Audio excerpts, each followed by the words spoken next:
Se jugó la doble fecha de marzo, fechas 13 y 14 de eliminatorias sudamericanas y realizamos un ranking con las 10 selecciones, desde la más sobresaliente hasta la que peor le fue. Esto no solo con los puntajes obtenidos, sino de acuerdo a las sensaciones que deja y a los intereses que tiene cada una de cara a lo importante, que es clasificar al Mundial 2026, aquí en Gol Fantasma.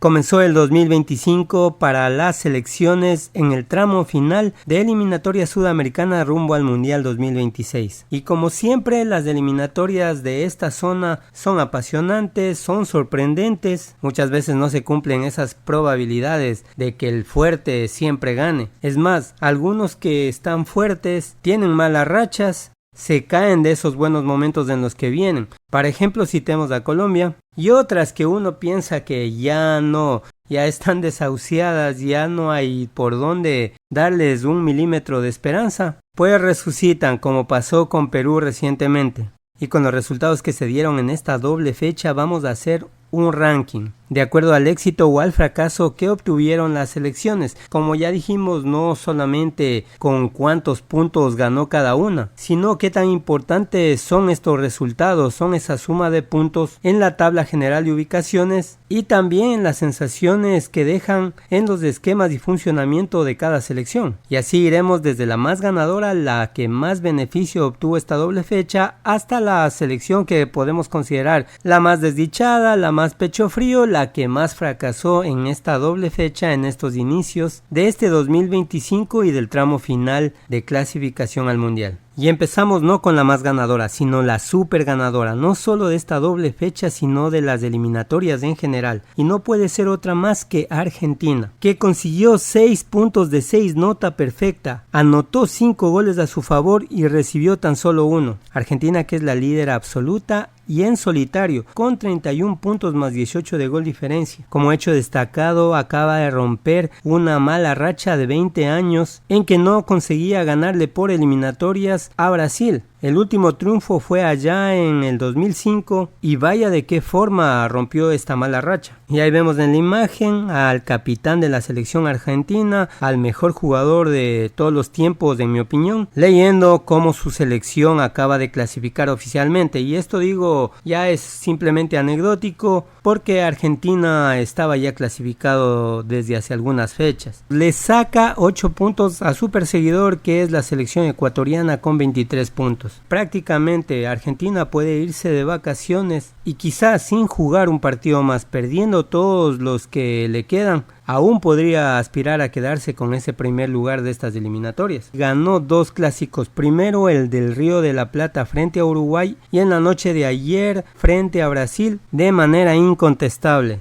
En su visita a Uruguay ganó por la mínima diferencia con un golazo de Almada, y que si bien no podemos decir que arrolló a Uruguay, pero tuvo el control todo el momento del encuentro. Argentina fue el que determinó los tiempos y el ritmo del partido frente a los charrúas. Además suplió de forma efectiva las ausencias de Lionel Messi, Paulo Dybala, Lautaro Martínez, también estuvo ausente De Paul. Y la noche de ayer Argentina hizo de carnicera, porque sí, lo que pasó anoche en Buenos Aires fue una verdadera carnicería, pero una carnicería que tuvo el juego bonito, no el juego bonito brasileño, sino el juego bonito de los argentinos. Lo que hay que resaltar es ese juego colectivo que sus hinchas, que la prensa estaban criticando hace ratito, a finales del 2024, decían que no convence. Pues ahí está, la selección argentina confirma que hoy por hoy merece estar donde está, merece ser considerada como la número 1 del mundo. En segunda posición de este ranking colocamos a Paraguay, que hizo 4 puntos de 6, consiguió 3 goles a favor, 2 goles en contra y subió un puesto del 6º al 5º. Parecía que se le iba el invicto a Alfaro desde que asumió la dirigencia de Paraguay, pero no fue así, lo salvó. Octavo partido que lleva invicto a Alfaro en estas eliminatorias. El partido frente a Chile fue muy apretado, sabemos a lo que juega Alfaro, y si bien Paraguay no es una selección arrolladora, lo que sí es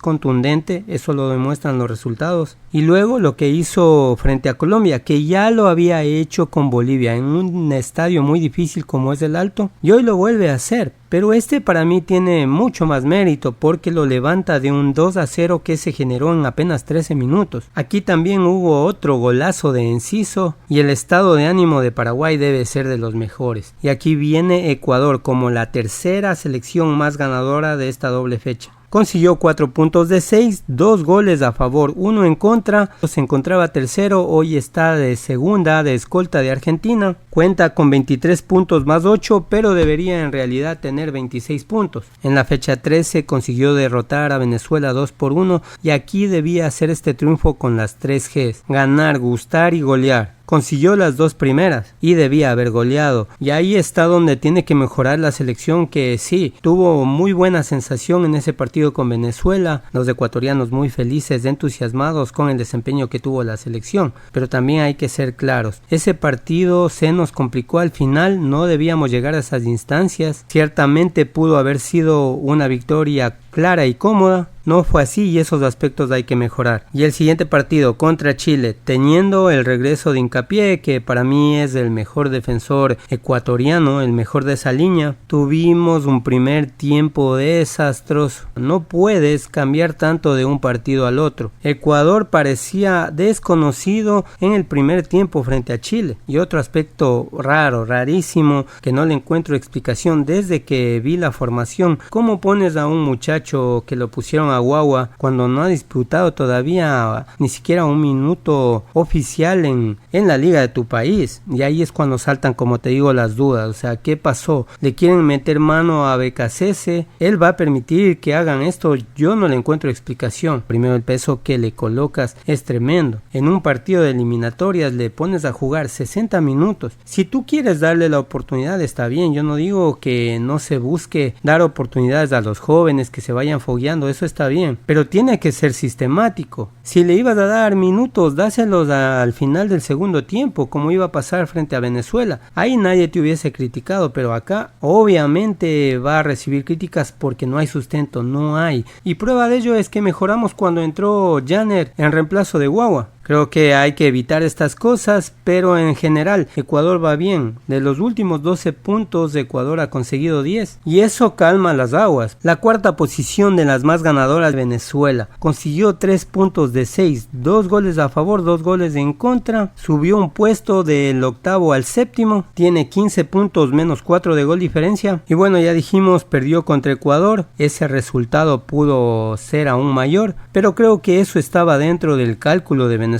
y cumplió ganando el partido que no podía perder, que era frente a la selección de Perú. Lo gana por la mínima diferencia con un gol desde el punto penal. Y qué larga que se hizo la espera de una nueva victoria venezolana que desde el año 2023 no había ganado. Y en resumen, lo que se puede decir es, regresó la fe. Esa fe que los venezolanos muchos ya habían perdido, que ya no creían en su selección, pues ha vuelto a más opcionada para quedarse con ese cupo de repechaje. Eso es lo importante de Venezuela, que son quienes dependen de sí mismos. Pero hoy por hoy está en ese tan ansiado séptimo lugar. En la quinta posición de este ranking colocamos a Perú. Consiguió también 3 puntos de 6, consiguió 3 goles a favor, 2 goles en contra. Subió un puesto del 10º al 9º. Y bueno, ya Perú estaba desahuciado, prácticamente no se le daba chances. Pero bueno, tuvo un espejismo en el desierto, un 3-1 venciendo a Bolivia en la jornada 13, que representa recién su segunda victoria en estas eliminatorias. Lo rescatable es que le dio alegría, esperanza a su hinchada. Pierde el partido contra Venezuela por la mínima diferencia en un partido que tuvo muchas polémicas, con un gol anulado a Perú. Pero sí, uno de los males que tiene Perú es que no hay ese recambio. Le dio resultado frente a Bolivia traer a los experimentados enfrentados, pero sin duda lleva un proceso inestable en estas eliminatorias. Basta decir que son 3 técnicos con Oscar Ibáñez que han estado al mando de Perú. En sexta posición, y de aquí empiezan quienes han perdido más en esta doble fecha, y encontramos a Brasil, que consiguió 3 puntos de 6, 3 goles a favor, 5 en contra, y subió un puesto del quinto al cuarto. En los últimos 4 encuentros ha conseguido 5 puntos de 12, y si una palabra define esta doble fecha de Brasil es humillación. Primero porque frente a Colombia se dio una silbatina durante varios momentos del encuentro. Vinicius coloca ese golazo con un poco de ayuda del desvío de un colombiano que le da el triunfo en el último suspiro a Brasil. Y lo que pasó frente a Argentina, humillación total, después de lo que dijo Rafinha, que lamentablemente creo yo se dejó llevar por lo que decía Romario y calentó de esa manera el partido. Los partidos de acá en Sudamérica hay que ser realistas, se juega con pierna fuerte, el juego es más brusco, y en muchas ocasiones hemos visto cómo se le va el tornillo a cualquier jugador. Así que es también en un partido de por sí ya caliente aumentar esa tensión. Y el de vez, Vinicius, el que querían que sea Balón de Oro, pues no aparece hasta el momento. Y vaya que ya van pasando muchos encuentros. En séptima posición, una de las grandes perdedoras ya de esta doble fecha es Uruguay. Consiguió un punto de 6, 0 goles a favor, 1 en contra, descendió un puesto del segundo al tercero, tiene 21 puntos más 7, señalados Bielsa, Darwin Núñez que no juega bien en el Liverpool y ahora tampoco juega bien en la selección, Federico Valverde que en cambio es un líder, es un jugadorazo, es la manija muchas veces de ese Real Madrid, pero que en Uruguay su desempeño es duditativo. Cayó primero en su casa con Argentina, no encontró nunca la fórmula para contestar el juego del albiceleste. Y ya en Bolivia, en el estadio que ya sabemos por geografía es muy difícil, resistió y sobrevivió.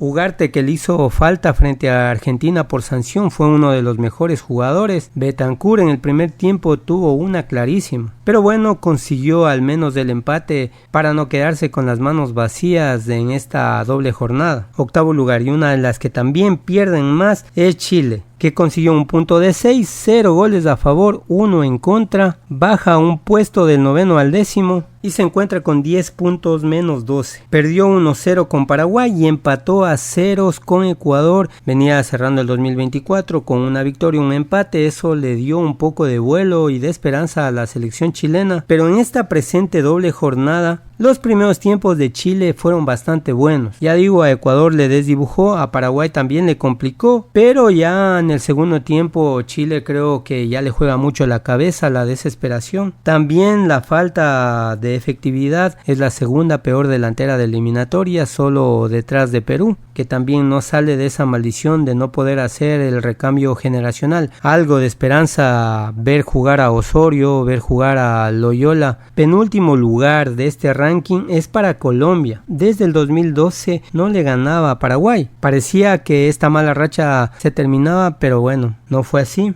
5 partidos con desenlaces negativos para la selección cafetera. Recordemos que en las derrotas frente a Bolivia y frente a Ecuador jugó con 10 jugadores en contra por expulsión de un rival por más de una hora en los 2 encuentros y no consiguió llevarse ni tan solo el empate. En esta doble fecha primero se enfrentó a Brasil y el final de este partido fue un clon de lo que pasó con Uruguay, en donde perdió en la última jugada por 3-2 y con Brasil pierde también en la última jugada por 2-1. Colombia empieza el partido contra Paraguay marcando 2 goles en 13 minutos, pero luego Paraguay le empata el partido e incluso estuvo a punto de ganarle. De momento, como te digo, amargura en el entorno de la selección colombiana. Y en el último lugar pongo a Bolivia, que consiguió un punto de 6, un gol a favor, 3 goles en contra, descendió un puesto del séptimo al octavo. Pongo a Bolivia acá porque en realidad considero que ha sido temerosa en buscar un resultado fuera de su país. Contra Perú debía haber arriesgado más, debía optar por ir a ganar esos puntos y le apostaba una vez más a su localía en el Alto. Lamentablemente para Bolivia no se dio el resultado. Hubo opciones tanto de uruguayos como de bolivianos, pero Bolivia generó más. Pelotazo al poste y esa última jugada al final del partido que Algarañaz no pudo concretar. También la mala suerte juega al fútbol. Afortunadamente para nuestras selecciones hay 7 cupos. De De ser el sistema anterior, imagínate cómo estaría, porque del segundo lugar, que es Ecuador, al sexto lugar, que es Colombia, únicamente hay 3 puntos de diferencia, es decir, un partido. Así están de sabrosas nuestras eliminatorias. Gracias por ver el video, ayúdame con tu suscripción, tu like y nos vemos en la próxima.